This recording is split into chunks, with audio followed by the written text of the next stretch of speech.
Hi, welcome to the group. Today's video will be discussion about a sandalwood plantation as well as a guava. What are the practical challenges we face when we take up both a plantation? That is the one point. I request viewer to subscribe the channel, share the video. This video will be completely a practical video which we developed by ourselves. The Arvi group has been developing sandalwood plantation across the states. This is the plot where we have faced some challenges. You can see the sandal on my right and the left we have Taiwan pink, which is completely suffering from the nematodes attack. Okay, nematodes is a soil borne disease. Okay, the small insect feeds on the roots and gallus formation happens and the plants will be die eventually. Okay, the reason behind this is the soil borne, and we have to make sure that soil is healthy.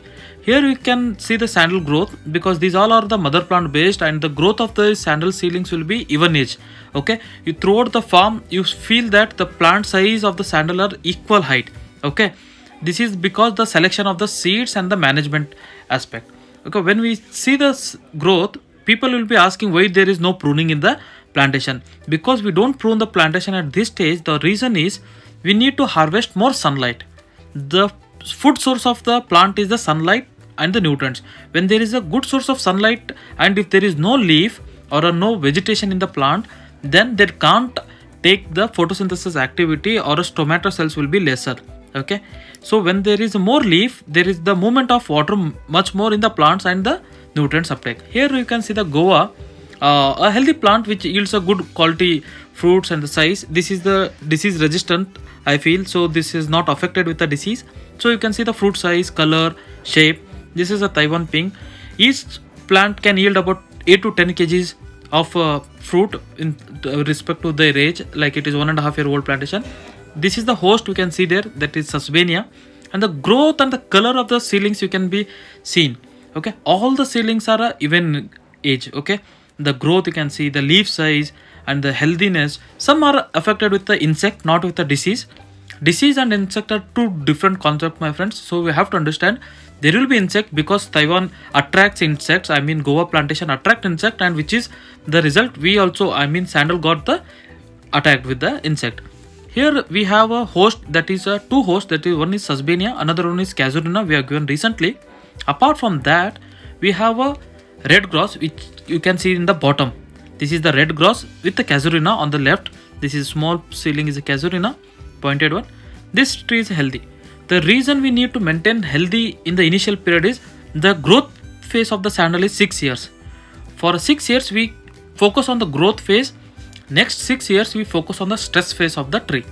Okay, so if the tree is not able to grow well in this first 6 years, then make sure it should be grown at least in the 8th year, or else you will end up with a loss, my friends, because hardwood formation requires lot of stress. In that period, the stress period, tree won't grow much more. Okay, so selection of the seedling is much more important. Then management is another part. Okay, and many people will be asking what should be given for the nutrients.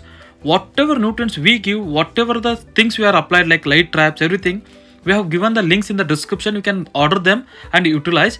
If you are not able to understand what to be used, how to be, just order them and call us so that we'll guide you over the phone what can be done. This is the insect attack. You can see the leaf has been fed by the insect.